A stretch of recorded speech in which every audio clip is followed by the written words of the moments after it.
రామ్ రామ్ అందరికీ. ఎంతమంది కీసరగుట్ట వెళ్ళి నాలా ఇరుక్కున్నారు చెప్పండి. ట్రాఫిక్లో అండి 1.5 hour ట్రాఫిక్లోనే ఉన్నాను నేనైతే. అండ్ అమ్మయ్య ట్రాఫిక్ నుంచి బయటపడ్డాను అని అనుకున్నాను, వచ్చి లైన్లో ఇరుక్కున్నాను. 2 hours లైన్లో ఉన్నాను అనమాట. చాలా హారబుల్. ఆ లైన్లో ఇంత ఉపవాసం వండుకుంటా ఇంత చేసుకుంటూ వెళ్తే ఒక్క ఫెసిలిటీ సరిగ్గా లేవు. నాకైతే చాలా డిసప్పాయింట్ అనిపించింది. అండ్ ఇక్కడ ఈ అమ్మాయి అయితే భజన చేసుకుంటూ కీర్తనలు చేసుకుంటూ వచ్చింది.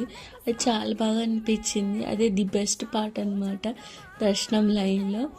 అండ్ మేమైతే చాలా అలసిపోయాము. ముఖ్యంగా మా తాతయ్య అమ్మమ్మ అయితే చాలా అలసిపోయారు. అంతసేపు లైన్లో నిల్చున్నారు. నాకు గ్రేట్ అనిపించింది. మా తాతయ్య ఉపవాసం ఉన్నారనమాట. నెక్స్ట్ వీడియోలో ఇంకేమైందో చెప్తాను. అప్పటి వరకు సబ్స్క్రైబ్ చేసుకొని పెట్టుకోండి. సరేనా? లైక్ చేయండి.